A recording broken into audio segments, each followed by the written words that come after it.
The Coach Peggy Show. All things wellness with Coach Peggy Wilms. How many people in your life have told you you're half of this or half of that? Are you settling? No more. This show is about all things, and you deserve it. It's about your money, your lifestyle, your beliefs, and even romance. We extinguish excuses and raise the bar to all things possible. It's time to use your ATM. You know, your all things mindset. Welcome to the Coach Peggy Show. Bold, badass, and never half in. Oh my gosh, you guys, I am so excited. I'm so glad that you're here tonight with me. I am Coach Peggy, and this is the Coach Peggy Show. I am here with two gorgeous ladies and a gorgeous man, just going to say it. So on All Things Wellness, you heard us. We talk about, there's 24 different spokes in the wellness wheel that I talk about. And why did I bring all these people together? Because they hit so many of the spokes. It's exciting. We're going to talk today about love and some relationships and actually health and well-being. It's going to be amazing. This is a #1 best-selling book on Amazon, only been out for a few days, Crappy to Happy. And I decided to dedicate my whole month of October to Crappy to Happy. Why? Because it's COVID still going on and I'm mad. So Crappy to Happy is what we're going to talk about. If you have not caught the first episode, because there's going to be 4, last week we had Kat Cannabis. I always say, she said, say it like cannabis. Frank Zakari and Teresa Velarde. So hop on. You can catch us YouTube, Transformation Talk Radio, wherever you find podcasts. All right, you guys. First of all, I am going to tell you kind of the lay of the land. What I usually do is do a quote when I think about my guests and I think about what we're going to talk about. I find a quote that means something to me. And here is the one I want to share with you today. Being happy doesn't mean that everything is perfect. It means that you decided to look beyond perfections. So that's Gerard Way, and that's what we're going to talk about here today. Okay, here we go. So I'm going to, yay, Catherine says yay. For those of you guys who are out walking and you can't see their lovely faces, just remember that you can see their gorgeous faces live, visually and audio. You can hop onto Facebook. So just so you know, they're all in the house. And we're going to talk about Laura Staley right now. So I hope you have your mugs. Do you have your mugs? Catherine's in the house. Catherine Paour, she has her mug. I have mine. Laura's standing up with her water. Oh, yours says, believe in your, oh, what is yours, Mike? Yours says grandpa. Oh, yeah. Yes. And goofy and all sorts of other words. Mike Pitocco's here, Laura Staley. All right, so I'm going to do some bios. We all say, I know when people read my bio, I'm like, gag, but we got to. We've got to. So let's talk about Laura. She earned her PhD in political science at Ohio State University. Doesn't that sound delicious, you guys? Political science. Laura's like, woohoo! Okay, she is the founder of Cherish Your World. Laura is also passionately, she helps people thrive by guiding them to a holistic transformation. Space, heart, life, all of those things. And so this is what's fascinating. You're certified from the School of Feng Shui. Like, seriously. There's a School of Feng Shui. If you guys can't see her because you're driving around drinking some Starbucks, she's standing. And I said before we started, I'm like, Laura, are you doing jumping jacks? And she's like, these are Jerry Jacks. Okay. I was like, oh, so if you can't see her, that's what she's doing. She's standing up. Okay. She has 3 books, Live Inspired. Then there's Transform Your Life with Feng Shui.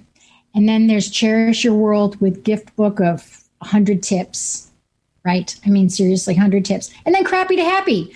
Laura, welcome. Thank you so much. Welcome to the crazy place. Fabulous to be here. I'm so glad you're here. You know, yours, I always say with this book, first of all, there's 30 authors, which is so profound. And each of the shows, so I have 4 shows this month, 3 authors on each show. And I like to mention which section or chapter they're kind of in, because a lot of you guys don't know each other or haven't spent a lot of time with each other. And so you're like, haven't seen the book. Some of you haven't even got a copy of your own book yet. So Laura is in the love, divorce, and relationship section. Her story, you guys, it's going to relate to all of us. I was like, online dating or the old-fashioned way of dating. I'm like, I got to have this girl on the show. I just have to. And have her, Mike, and Catherine together is going to be amazing. So let's just kick this off, first of all. did somebody sign you up for the online dating thing? I mean, let's talk about how this happened. Come on, girl. Yeah.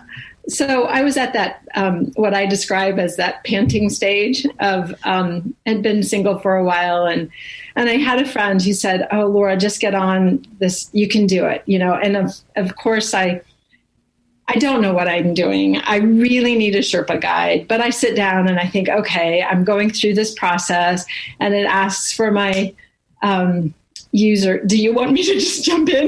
Like it asks me for. Laura, we jump in here. We go off road. Mike and I, Catherine, we're going to sit back, have a sippy-doo here. Oh my God. You go. Yeah. You make a username and go on from here. My God, right. So it asks for, what I'm looking for in a gentleman, and all I put is somebody who will make me laugh. Like, what am I thinking? And then it comes to the part where it's asking me about my handle. And I sat back and I just reflected, and I thought, oh gosh, I just love the poetry of Mary Oliver. And one of my favorite poems is titled Wild Geese. So I made my handle Wild Geese MO for Mary Oliver 11, because that's a cool number. And I literally sat there thinking, the dude out in internet land is totally going to get the code, right? That MO is Mary Oliver, right? Oh, yeah. Totally. Guys, they're totally going to get the poetry thing. Right, for sure. Right. For sure. And I'm going through And of course, send. And I don't even know if I've put it out there, but it's gone out there. And the next day, my computer is blown up and it freaks me out. But I get brave and I open this one up that comes in from Passion Play 69. And again, I sit there going, oh, he was born in 1969. That's cool. And so he just, he's riffing. He's like, oh, I drink socially. I love the Buckeyes, the Ohio State Buckeye football. I enjoy chocolate, especially dark chocolate. Hiking in the woods is really cool. Do you like s'mores? And so I'm replying, I'm engaged. I thought, okay, yeah, I like hiking in the woods. I don't drink, but I have plenty of friends who, have a glass of wine, no problem with the social drinking. And honestly, I'm gluten-free. I haven't had a s'more in years, but I love chocolate and marshmallows, and I put 10, and then I'm out on a run the next day and I'm like, Passion Play 69. And of course it completely downloads like the meaning. I'm like, oh my God, okay, really? Oh. And so then later on that day, I'm meeting with a friend and I'm explaining the whole situation to her. And she's like, wait a minute. You put wild? You don't put wild in anything on the internet with dudes. Oh my gosh, we've got to look up, Urban Dictionary. And I'm like, what's Urban Dictionary? And she's like, okay, she explains it's a dictionary for slang on the internet. And, and of course I've figured out Passion Play 69, but she's looking up wild geese, she's looking up s'mores, and oh my gosh. And and she's like, okay, you must shut the host just banged her head laughing. Shut that down right now. Like, go home right now and shut that down, which I did. And then I realized I really, really, really seriously needed to do the deep inner work. Mm-hmm. And, started that. And, as I was doing some of that deep inner work, meditating, connecting with what I call the inner fly on the wall, that deep part in me, like that knowing, some people call it the witness consciousness, that part of us that watches us do us. I'm hearing the words come out. I know my hands are flying all around because I talk with my hands, right? It's just, I had an aunt who was deaf, and I think that's just cerebral palsy, and so it was a way to communicate. She knew a little bit of sign language. Okay, I digress. Okay, hey. Back to the. We're having fun. No worries. You said you don't drink. I just have to check. Okay. Right. Maybe I need to. So at any rate, I did date a gentleman for about 6 months, and we met the old-fashioned way. We were business networking, and slowly built that know, like, and trust, and we dated. And in that experience, I just noticed that I had engaged my pattern, which was to attract somebody who wasn't absolutely valuing my worth and dignity. And that was inside of me. Right. So it was kind of like this mirror, right? Everybody's a mirror. Everybody shows up as a teacher. And to this day, I'm so grateful for the teacher that he was. And one of the last things that, so internally I did flags on the play. I never did my old pattern of cajoling, manipulating, getting mad, none of that. I just watched. I watched myself. I watched myself go silent. I watched him do his thing. I let him totally be himself. I never interfered. He didn't hold my hand. Like, oh my God, it touches like my language of love. And I was like, I'm asking him, and I'm like, okay, I'm not training another man to just like naturally hold my hand. Okay. And then I created this, he had a birthday coming up, and I created this collage because I had really been paying attention to all the things, many things that he loved, where he grew up, the car that he loved driving, blah, blah, blah. And I brought it to this gathering of friends at a restaurant, and he just looked at it and he said, "Wow, you've just got a lot of time on your hands." I read that and I was like, "Oh, dude, peace out! I can't believe you still stay." Yeah, and I literally had friends when when they told me that when I told them the story, they were like, "You didn't walk out of the restaurant," and I said, "No, I didn't." And I got silent and I watched it. And and another of his friends just came right over because he saw all the images on there and the words, faith and family and all like his core values. Right. And he said, that was such a beautiful gift, which of course just further defined the difference, like the not good fit. Right. Right. So then I did the deeper, I ended that relationship, and I did it as graciously as I possibly could, like owning all my stuff. No, you're not a bad person. You might think that about you. I don't think that of you, just like, thank you. Namaste, namaste. I need to do this deep inner work, which I did, along with taking out a print of a single woman who had her back to me in my bedroom in the love corner. In feng shui, it's so great, right? To have this wisdom and then realize I get to walk the talk. Yes. And I'm on the phone with a friend. This is what's so great about letting people know what you do, because I'm a guide, I'm a student and a teacher all the time. I'm a lifelong learner, right? And the friend who I had worked with in her home, she's like, "Laura, no, seriously, what's in your bedroom?" And I'm like, "Oh, well, there's a print of this." Of a single woman with her back. That's not with her back. Oh, girl! It's in like this national park, wherever the photograph was taken, and I had gotten it to build that bridge. I got it in the context of the 22-year marriage, which is so interesting, right? It was my environmental affirmation and bridge to my singlehood, which was great. But I really did want to have the experience of a love relationship. So awesome. I just started really doing that deeper work. I made a collage of beautiful, loving images of couples laughing, having coffee, hugging, holding hands, embracing, kissing one another. And I put that on the wall. And then I went to work journaling and, flowing out all my thoughts about the kind of relationship that I actually wanted to manifest. First of all, with myself. I had to come home to myself. Oh my gosh. And I know this is a key point. Self-love. I loved myself, Peggy and Cheryl.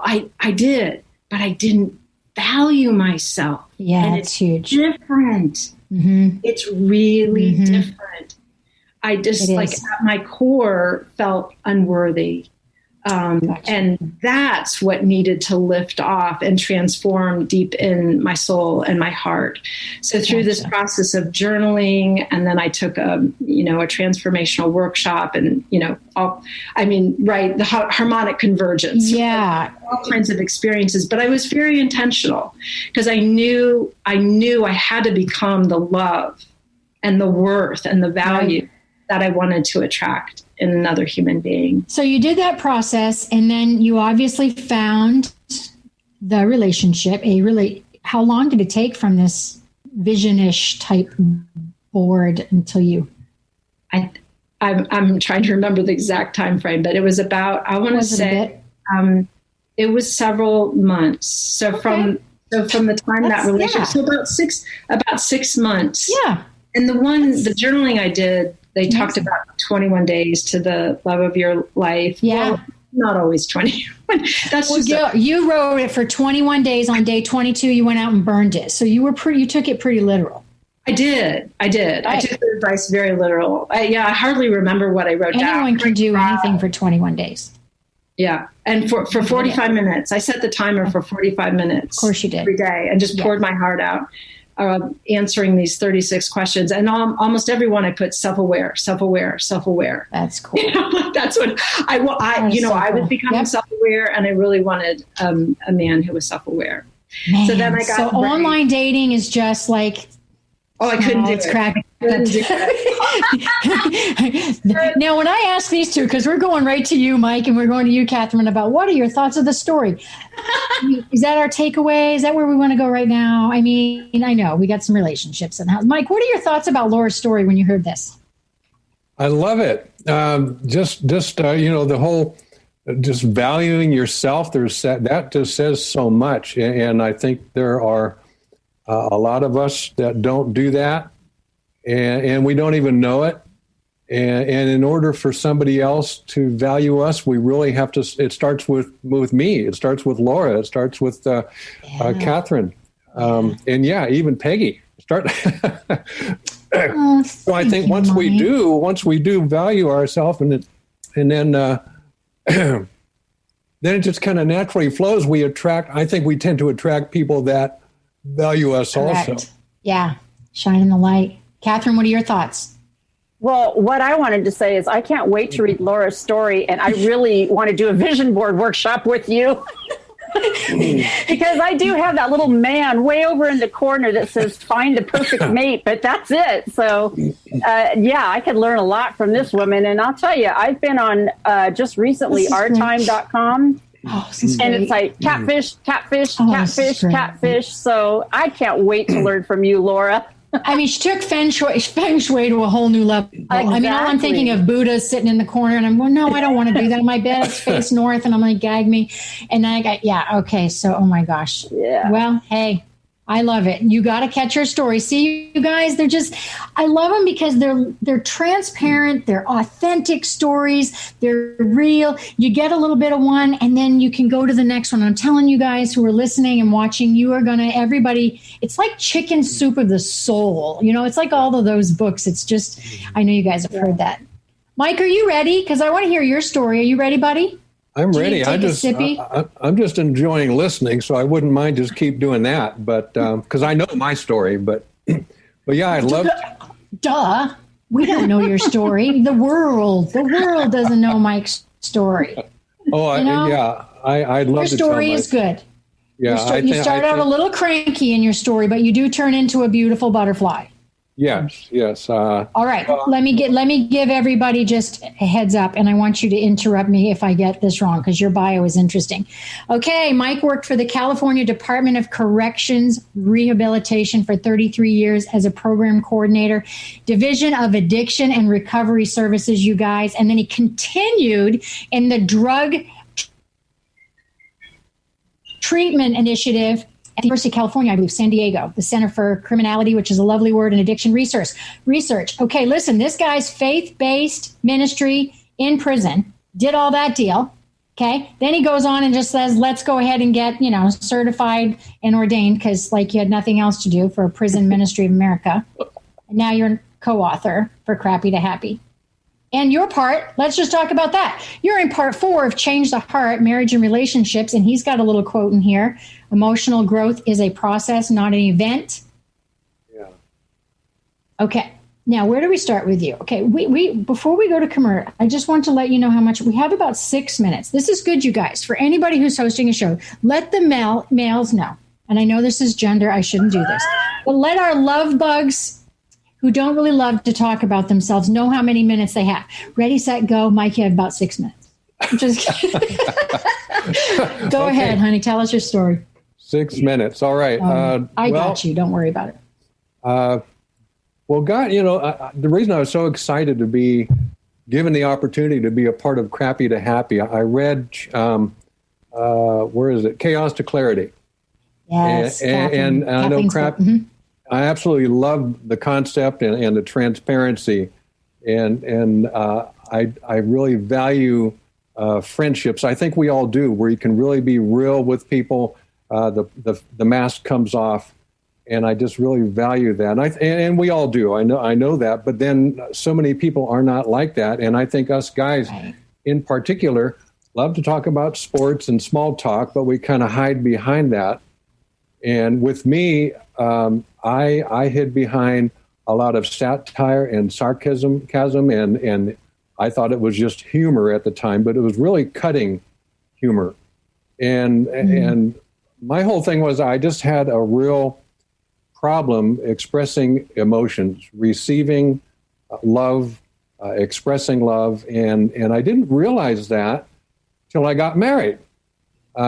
Getting married was my first serious relationship, and not only was I a husband now, but I was a father to a 4-year-old stepson.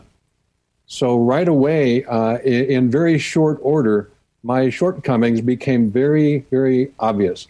Because I came from a background where my parents had not been in the most nurturing homes, either one of them growing up. So they didn't bring that model to 8 of us children growing up. And I didn't realize it till later looking back, but I really feel I left home at 17 and I was really emotionally handicapped. And it wasn't till getting married years later that I realized that looking back. But like I say, marriage really brought that out in very short order. My wonderful wife, Sharon, who God has used immensely to smooth off some really rough edges in my life, what came from a very loving family and a warm emotional background. So, and her and my stepson, Sean, it seemed to me at the time that every time they left the room and came back in, they were hugging and saying, "I love you." Felt and I'm thinking, I'm thinking, how terrible. Why can't they be normal like me? It was really, it sounds odd to me now, but it was really uncomfortable for me just to express simple emotions, hugging, kissing, saying, "I love you." And the more I became, realized I wasn't the husband and was not the father I wanted desperately to be, the more frustrated I got, and the more that frustration turned to anger. Seemed like I was always in a bad mood, working in corrections really helps that. It really turns you into a warm, fuzzy person. Such a bright, sunshiny place. Yes. Yeah. So when people say I'm going to the happiest place in the world, it's normally not a prison. Right. So true. And the first 12 years of my career, I was in the youth authority, but working the equivalent of a correctional officer. So you're doing all kinds of things that are fairly negative. Although there's a lot of positive stuff going on too, but there's no way you come out of that environment and the stress of it without it impacting home life. For sure. There's no way that you can do that. Later on in my career, as I was able to promote, work different positions, I got out of that correctional officer role and more into a correctional counselor role. And then when I got the drug treatment program, I was in heaven. So things changed later on career-wise, but for me, marriage was that big testing ground, and I was failing miserably, and I just didn't have the emotional tools. And it wasn't until years later, and something I found, I think it's true in life for all of us, but it's also true in the life of a believer, as a Christian. I was not a Christian at the time. But Sharon and I, my wife, we just decided we needed to expose our son Sean to some sort of a church upbringing, so later in life he can make his own decision about what path he wanted to follow. So I was working that weekend. We agreed Sharon would visit a church. She happened to go to a Baptist church. She comes home and she says, well, that was interesting. And by the way, the pastor is going to be at our house Tuesday night. Just do this. Yeah. So, and I said, hey, I asked you to visit a church. Go girl. I didn't ask you to bring the pastor over on Tuesday night to our house. So I was thoroughly thrown off by that. I had every intention. I'm going bowling Tuesday night. You made this appointment. You keep it. Right. I'll hear about it later on. So Tuesday night rolls around. The visit was at 7:00. About 6:45, I'm walking down the hallway ready to grab my bowling ball. I never went bowling by myself in my whole life, but that night I was going to start. Mm-hmm. So anyway, and something just stopped me cold in the hallway. I mean, it was like a voice in my head, call it what you want, but there was just something said, what are you running from? And I could not answer. I'm going to have you hold that thought. Don't run. Don't go. Man in the mirror. Can you stay right there? We're going to take a quick commercial because I'm not done with you. I'm not done with you. I want to give you time because you're on a roll. We're going to take a quick commercial. You guys, I want you to come right back. We're going to finish Mike's story, see what the other girls think about it. Then we're going to head into Catherine's. And you guys know when I get back from break, what do? We do a lightning round. And at the end of the show, we do a fad or for real and a question. So you need to come back. Talk to you soon. Be right back.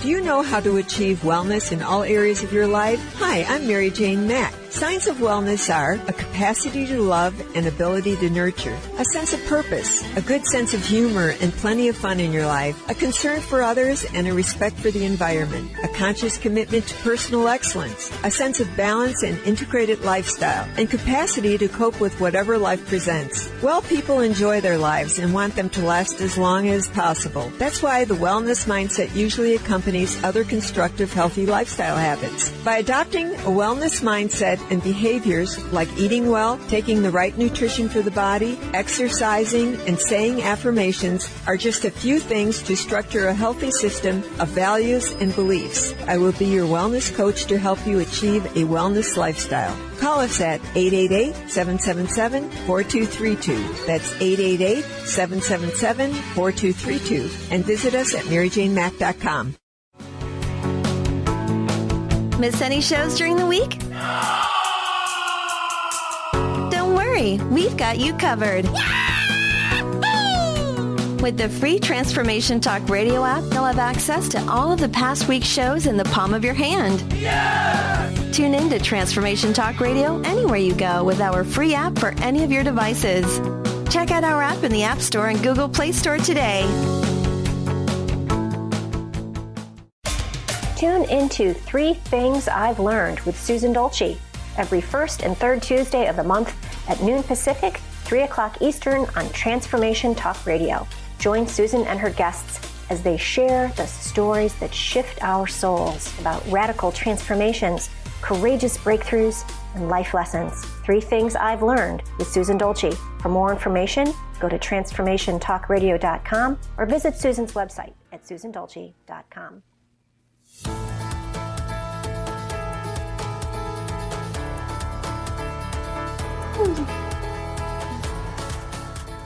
Oh, you guys, the outtakes are always fun. I think we should have a show of outtakes. I'm sitting here putting on some lipstick. These guys are like, what the heck? Laura's doing some jumping jacks.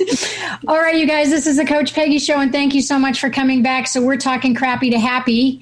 And as you know, we just came back from commercial, and what do? We do a lightning round. These guys have no idea what I'm doing. These are just quick questions that really don't mean anything. I just make them up as we go along. They mean absolutely nothing. So you're just going to give me just a fire answer, and we're going to hit Laura first. And so what I want to know is, would you rather be a driver or a passenger? So you're either in a vehicle. Would you rather be the driver or a passenger? The driver. It doesn't surprise me. Miss Online Dating is next here. Do we have control issues? You don't want to go to sleep. You want to be the driver. Okay. All right. I get you. There's no sleeping over here. All right, Mike, are you ready? All right. I want Laura's question. No kidding, right? Okay, so because you want to be the driver. Guys don't like to be passengers, do they? I don't know. I don't think so. I'm doing the guy thing. I can't pick on guys. All right, so Mike, we're in the cabinet in the kitchen. Do you put your cups with the top part down or the top part up? Top part up. Top part up. See, I do too. What is your thought process on that? Well, Grandpa? When I reach in, I want the handle to be like this when I reach in to grab a cup. So it's a real practical thing. You know, I was joking because when I was kind of thinking about these questions before we started, I said, I'm going to totally be able to come at him and go, are you OCD? But I didn't expect the handle thing. That's a good one. I have never heard that one. Okay, Catherine, we're coming at you. You've just gotten home from a trip. What are the first few things that you do? Pee. Guys, I can't make this up. Okay. And, and cuddle with my dog. And, remember when we used to check our answering machines, Laura? Looking for those calls from the men? We don't have to do that anymore. But that's hysterical. Yeah, that would be my first reaction. Oh, my gosh, I'm just loving this. You know, my face hurts. And I know it's killing you guys. I used to say that as a joke. And my kids would say, oh, it's killing us. But it hurts from laughing so much with you guys today. All right, so remember, we were hearing Mike's story. Mike is walking down the hallway. All of a sudden, he wants to leave. First time ever, he's deciding to bowl by himself because what did Sharon do? His wife decides to bring home the guy from church, the pastor, minister or pastor, because they're thinking about joining church. So, Mike, you're walking down the hallway. We want to ask the girls what they think about your story here in a second, but please tell me what happened. Finish this up for us. I'm drinking on this one. So I'm halfway down the hallway, and I hear this voice in my head saying, what are you running from? And I could not answer that question. So I decided to stay. I'm thinking, what could this guy say that could possibly hurt? But what I was really concerned about was, well, I'll get to that. But anyway, he shows up 7 o'clock, and Pastor Red, Big Red, he's kind of a big guy, Pastor Red. He comes in, and we do some small talk. And then he asked me, he looks at me in the eyes, he says, Mike, if you were to die tonight, and I was thinking, wow, what a pleasant thought. And nice to meet you. He says, do you think you'd go to heaven? And being the satirical person I was at the time, I said, yeah, I haven't robbed any banks lately, and I'm a nice guy. And then he says, well, if I could show you in your Bible where you could know that, would you be interested? And I said, sure. So we dusted off my Bible. And he has me open it up to, and I don't know what all he said that night, but I just remember one particular verse that talked about we're not saved by working our way into heaven. It's by grace through faith, what Jesus did on the cross. And all I know is he kept talking, and I was just going, hey, can we just be quiet? I want to pray because I want to become a Christian. Because a light just came on. I mean, I knew amazing. I was hearing truth. Yeah. Hearing truth, and I wanted to be what he was talking about because I knew what I was doing was not working. Yeah. And so anyway, that's the key that you recognize that, right? He knew that something wasn't working, and kind of like when you can't run away from yourself, you know, everywhere you go, you are, and you don't even kind of want to be your own best friend. Yeah. Yeah, that's really profound. Time to change. You know, Sharon needs a medal. Not that you were bad dude, but in a relationship, she hung in there. I mean, you do praise her. You are so grateful. I get that. But she really loved you. She hung in there. Oh, my. There's no doubt in my mind God put exactly the right person in my life well before I deserved it. Not that I deserve it now. But yeah, she's the strongest person I know. And I've known some pretty strong characters working in the prison for 30 years. Right. But yeah, so we both became Christians that night, which was neat. So we started on this journey together. And one thing I wanted to mention was all the stuff, all the baggage I brought into my marriage. I thought I just had some carry-on baggage, but I had some major trunks. Oh, that's a nice metaphor. And I really brought much of that same baggage and maybe even a little more into my Christian life because things just don't change overnight. Yeah, I had a power beyond myself at my disposal now, more than my willpower, but still I had that anger and I had a lot of stuff going on. So, and one thing that I know is true in life, and it's true in the Christian life also, that maturity is a choice. Maturity is a choice. I can be fairly old and be fairly immature, or I can be a Christian for quite a few years and still be in a spiritual playpen. That's really good. Well, you're full of some metaphors tonight. I mean, you're just analogies. You're just working it. You need to write a book of 100 tips. Put it in. Give Miss Laura here a call. You guys can all start this 100 tip thing. What do you guys think, Laura? What are your thoughts on Mike's story? I mean, I think it's a beautiful story of transformation, and I would add vulnerability. There's a lot of talk now about vulnerability, but that ability to speak to the imperfections in ourselves and look ourselves in the mirror and allow, like you allowed God into your heart. You allowed Jesus, you allowed those words, just the conversation, and super vulnerable. That's a good point. Yes. And it's so, I would also say, so courageous of you. Nice. Because I would also observe that there are a lot of men who could learn a great deal from what you have to offer today. And I sure hope that they are listening, because I think a lot of women may not have the bandwidth that your wife does. That's a good point. I like that. I just really I really am moved deeply. That's awesome. Mm-hmm. Yeah. What are your thoughts, Catherine? Mike, I think your story is absolutely beautiful. And I'd like to know if you have any single male friends that are just like you. That's my short response. I can't wait to read your story. I can't wait. Especially with the musical talent that you apparently have behind you. So, yeah. That's amazing. Oh, gosh. All right, you guys, let's listen to Catherine's story, see what you guys think. This one, she is in part 6. So she is in the health and positive attitude. And I'm telling you, this girl did not give up.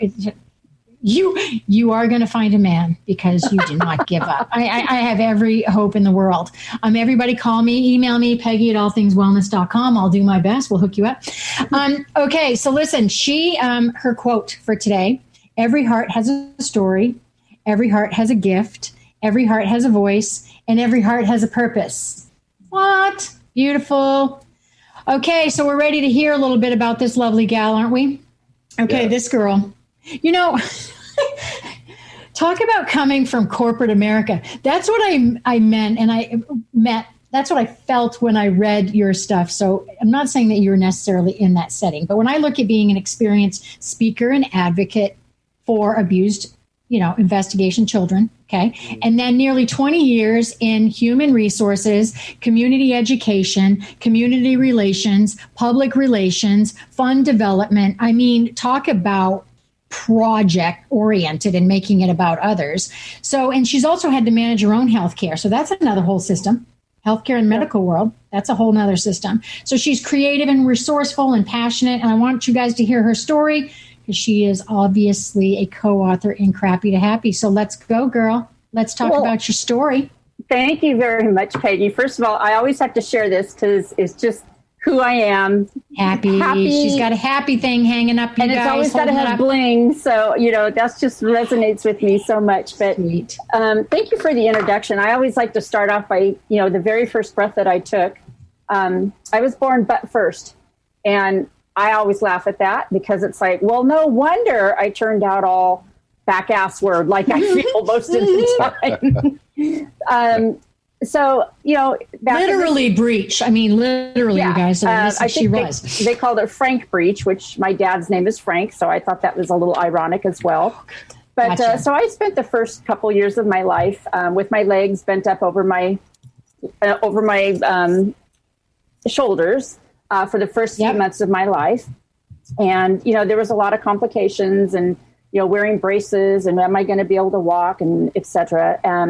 But, you know, I don't remember, of course, any of that. My mom doesn't have any pictures, so kind of bummed about that. But as I went through middle school, I just struggled immensely with physical education. You know, people playing on the swings and running relay races and Red Rover, come over. And I just couldn't run and I couldn't jump and I would be so short of breath and I would end up crying because I was never picked for sporting teams.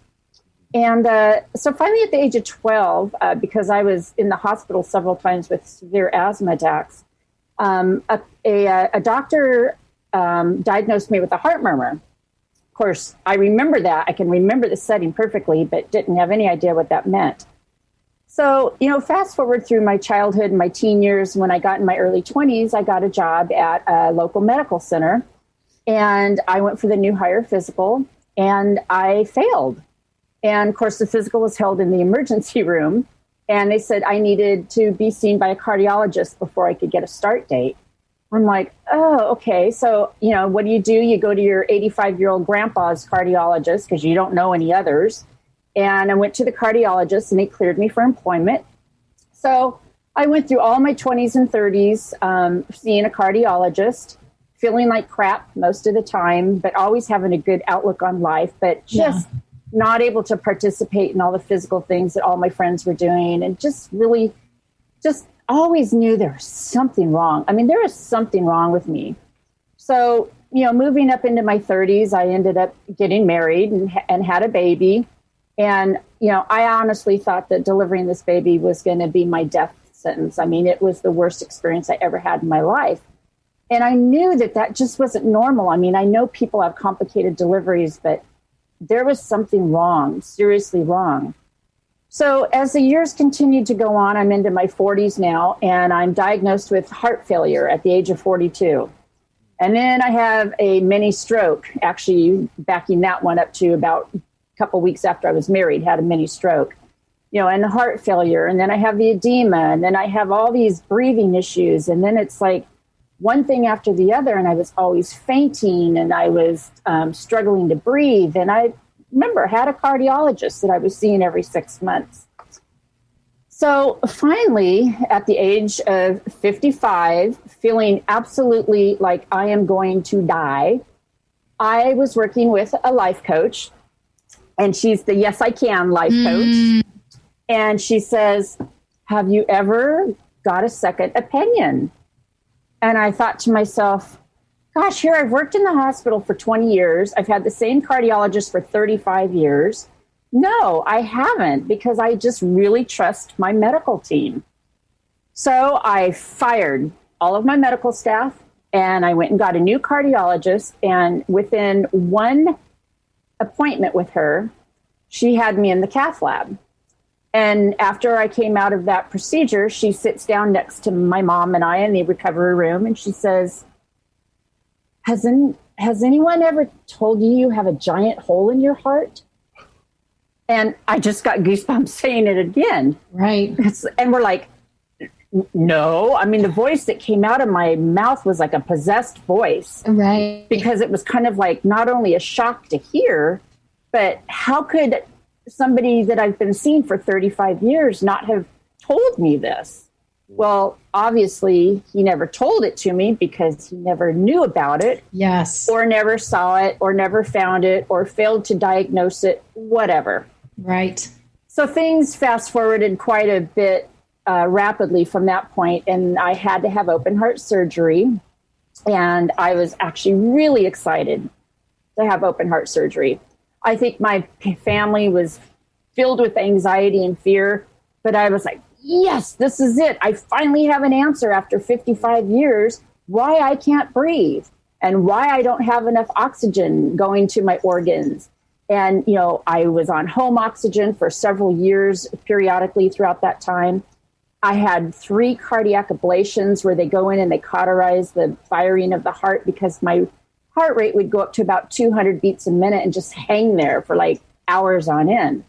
So tons of cardiac interventions, but nobody ever found the hole in my heart. So open heart surgery, go in, have my surgery, biggest hole the hospital and the surgeon has ever seen. Basically, your heart is the size of your fist, and the hole in my heart was 6 centimeters. So that's like nearly 3 inches of a hole in my heart. So I just felt so grateful that I survived everything that I had been through. And I did really well. And then 3 weeks later, I ended up in the ICU for a week. And I thought, I'm starting to feel really crappy again. And everything that could go wrong did go wrong. But I managed through that experience to just find the humor in everything. Like laying in the ICU on a Lasix because I have severe heart failure. I'm sitting on a commode with a blanket around me, peeing, and my boss walks in. Now we're talking a vice president of a corporation. Yes. I'm like, hello, Right. And I just found humor in everything that I went through, even in the ICU. And, so I love telling my story about how I struggled with all these health issues all these years, and the importance of sometimes in your heart, in your gut, that there's something else there. Yes. And I am so grateful that a life coach helped me walk through that to get that second opinion. Yeah. So, moving forward, all kinds of things happen. I was out of my job for over a year. I ended up being able to take an early retirement, going on disability. And then it came one thing after the next. Now it's sleep apnea. You stop breathing 56 times an hour. Well, how come nobody could find that when I was in the hospital all these years, that I don't breathe when I sleep, Right. And then it's the deviated septum. It's like, how come nobody noticed that my nose was so crooked, Yes. I was born with a broken arm, and I had that surgery when I was 18, but it really made me connect the dots backwards to all of these things are defects. And so that's how I came up with, I'm defective, not dilapidated. I don't know if you can hear that, but I did see that. I just, I have fun sharing my story. I love the funny parts of it. Yes. And I always just hope that I can provide hope and inspiration to people that are dealing with health challenges. Find the funny. That's what I always do. And it's what's gotten me through everything. It has. The time is rolling so fast. And that was one of the things I wanted to make sure that I said to you, Catherine, specifically was, I have also worked in the medical field for decades, and your story was so profound to me, the experience that you have had, and you guys have to read this. So Get Crappy to Happy. It's on Amazon. Today is Amazon Prime. Oh my gosh, I'm selling for Amazon. Anyway, it was so profound to me, the amount of missteps. It was so profound to me, the way you kept your sense of humor, which is obviously why you're still here today, and why you had people surrounding you and loving you through that. So thank you, sister. I need to go around really quickly to you guys, and we'll do some comments in this live so people can see some more stuff going on. Mike, can you tell everybody where to find you if they want to reach out to you? Well, probably the best place would be bizcatalyst360.com. Nice work. Thank you for sharing today. Laura, hit us up where we can find you. CherishYourWorld.com. Sweet. And then Miss Catherine, let us know. Oh, you can find me at wholeheartedcourage.com, and make sure the whole is HOLE. Yes. And you'll find books there that I'm in. You'll find all the podcast interviews that I've done, some of the public speaking that I've done, and I just love to share my story. Absolutely. It's such a great story. You guys go play in the playground of these guys' sites, because that's fantastic English, which my mother would be so proud of the guys. We're going to take a break. Come on back to Fat or For Real and a question. You're listening to the Coach Peggy Show. Talk to you really soon.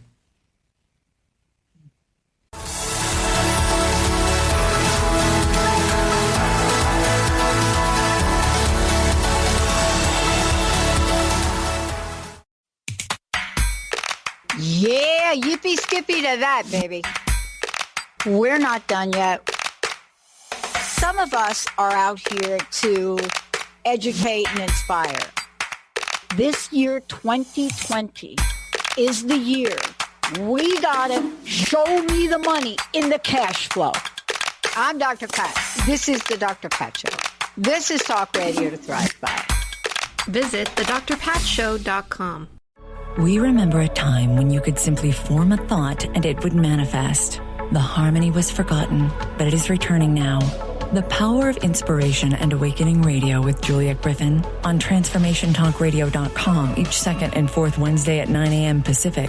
We'll take you on adventures through the heart and spirit, exploring who we once were. This intuitive healer studied under the guidance of wolves, learning from their wisdom to master a higher frequency for a new state of mind. Visit OneTrueSelf.com.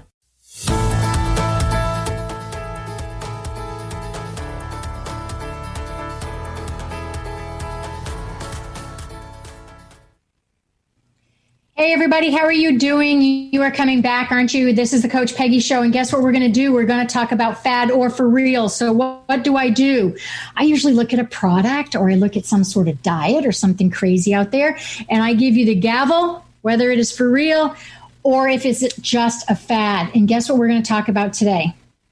Sauna suits. You know, those suits that you can put on that look like aluminum foil back in the day. So I want to talk to you about a little bit of history. I had no idea. This stuff has been going on since Roman times and Turkish spas, and I can't even make this stuff up, forever and a day. And I thought it was just Kim Kardashian that started it.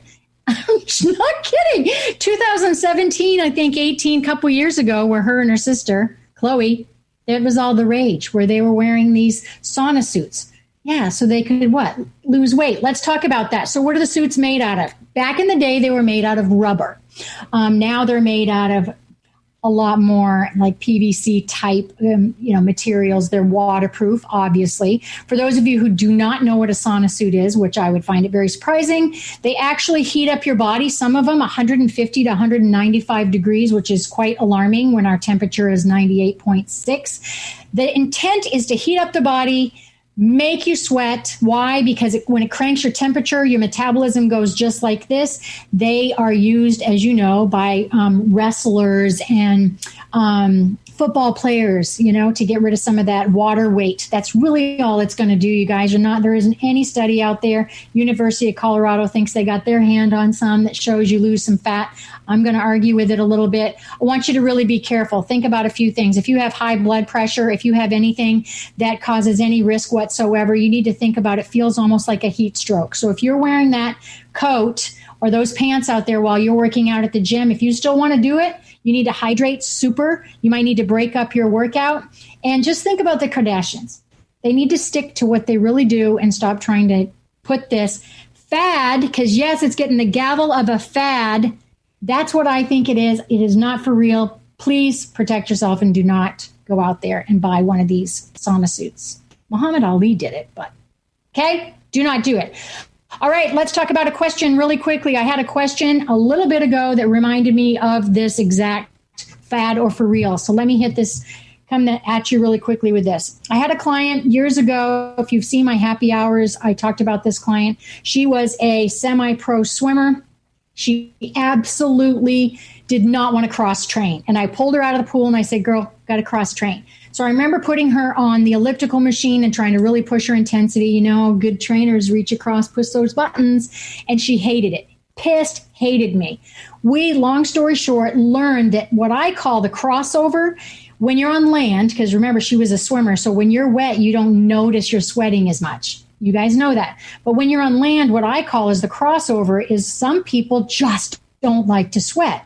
And that's that crossover from when your heart rate's kind of down and you haven't quite broken that sweat and you just really don't quite want to. You keep yourself ceilinged, you keep your heart rate down a little bit. So if you can learn to cross over, break that sweat, you'll kick into kind of that runner's high. Here's some suggestions. If you hate to sweat, take a shower before you go work out. That's what I did to my lovely Jessica. Go take a shower, wear a wet headband, anything that can get you kind of wet, making you think you've sweat. And also maybe think of the sweat as a reward. So I used to make her sweat when she was on her own, wring out the shirt, send me a picture of it. Yeah, That's kind of what I did. All right, so I'm going to let you go. That is the question. Sweat is the reward. You guys saw my lovely guests here today. I want to thank Catherine. I want to thank Laura, and I want to thank Mike for stopping by. Next Tuesday, I'm going to be right back at you, and I'm coming back next week. Episode 3, we've got Lorilyn Rizzo, and we've got Reverend Dr. Temple Hayes and Dr. Ann Worth. You do not want to miss those 3 guests. We're talking transgender. We're talking gay community. Seriously, we're talking about alcoholism. We're talking about Jesus. And I'm going to let you go. And I've had so much fun being with you. I love you, mean it. And you've been on the Coach Peggy Show. Bye. You've been listening to the Coach Peggy Show. All things wellness with Coach Peggy Wilms. Tune in live the first and third Tuesday at 6 p.m. Eastern on TransformationTalkRadio.com, where Coach Peggy talks all things wellness. Not just nutrition and fitness, but about all things. About your money, your lifestyle, your beliefs, and even romance. The Coach Peggy Show. Bold, badass, and never half in. For more information or to connect with Coach Peggy, visit allthingswellness.com.